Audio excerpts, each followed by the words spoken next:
Politique en Italie inquiète les journaux. La peur s'est d'abord ressentie hier sur les marchés. Oui, c'est en une ce matin du Wall Street Journal. Les marchés s'effondrent alors que l'Italie ravive les peurs. Les difficultés qui s'annoncent pour former un gouvernement italien sans majorité claire ont relancé les inquiétudes d'une nouvelle crise européenne. Alors le journal The Independent de son côté insiste sur les leçons que doivent tirer les hommes politiques italiens de ces élections. Ils ne peuvent plus se détourner des questions de corruption qui gangrènent la classe politique. C'est l'une des causes majeures de ce résultat sans majorité affirmée. Et on va regarder maintenant deux dessins qui illustrent le dépit de la presse internationale, notamment après le retour en force de Silvio Berlusconi. Un dessin d'abord qui, vous allez le voir, parle de lui-même dans The Guardian. On voit l'ancien président du Conseil qui ressort des toilettes avec une brosse dans les mains. Berlusconi, le renouveau. Autre dessin dans le International Herald Tribune avec une représentation de l'Italia dell'arte, triste comédie qui se joue en Italie avec Berlusconi et Beppe Grillo en personnages principaux. Au premier rang des spectateurs affligés par ce spectacle, François Hollande et Angela Merkel. Et la presse revient aussi largement ce matin sur cet accident de montgolfière hier au-dessus de Luxor, bilan 19 morts, principalement des touristes. Un accident rare et très relayé par la presse, car parmi les victimes se trouvaient de nombreux ressortissants étrangers, dont des Français d'ailleurs. En une du Guardian d'abord, des captures d'écran d'une vidéo prise au moment même de l'accident. De la fumée, une explosion et soudain, la nacelle en flammes qui plonge vers la terre. Outre le côté spectaculaire, c'est l'émotion, en Chine notamment. Le China Daily titre sur ces 9 touristes venus de Hong Kong qui ont péri dans l'accident.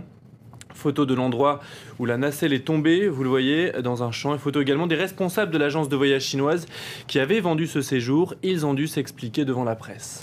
Et cet accident fait bien sûr les gros titres en Égypte. La presse qui tente de comprendre comment un tel drame a pu se produire. Le journal Al Ahram explique que le feu s'est déclenché à l'intérieur même du ballon. Une enquête est en cours.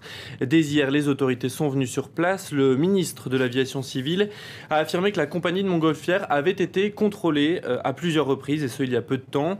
Le pouvoir égyptien promet en tout cas de faire toute la lumière sur cet accident. Objectif évidemment, éviter que cela ne se reproduise à l'avenir. On passe maintenant à ce scandale en une de l'International Herald Tribune. Des viols ont été commis au sein de l'armée américaine. Oui, et pour la première fois, une victime, Virginia Messick, 21 ans, rompt le silence. Elle est en une, vous voyez sa photo ici en petit. Virginia Messick, elle a été violée par son instructeur alors qu'elle venait d'entrer dans l'armée américaine.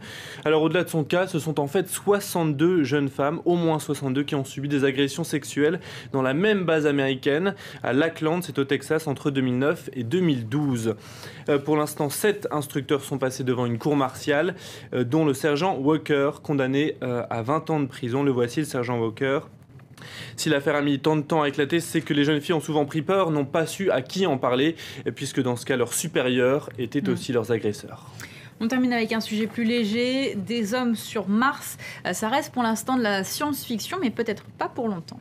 The Independent raconte le projet pas si fou que ça, vous allez voir, d'un multimillionnaire, Denis Tito, américain d'origine italienne. Il a été le premier touriste de l'espace en 2001 et il veut maintenant lancer une mission baptisée Inspiration Mars, objectif 2018. C'est d'envoyer 2 astronautes tout près de Mars. En fait, ce sera un voyage aller-retour vers Mars. Les astronautes, a priori, ne se poseront pas sur place. Il devrait dévoiler son projet complet aujourd'hui à Washington. On en connaît déjà les grandes lignes. Donc, a priori, ce voyage n'apportera pas de grandes découvertes scientifiques. On est en fait bien loin de ce que fait en ce moment le robot qui est sur Mars. Mais ce sera un vrai test grandeur nature pour les 2 astronautes qui voyageront ensemble pendant 17 mois dans une toute petite cabine.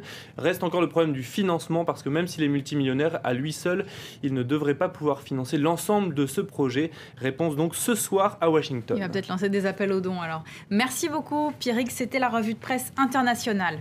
Dans un instant, ce sera le journal de l'économie avec Karina Chabour. On regardera de près les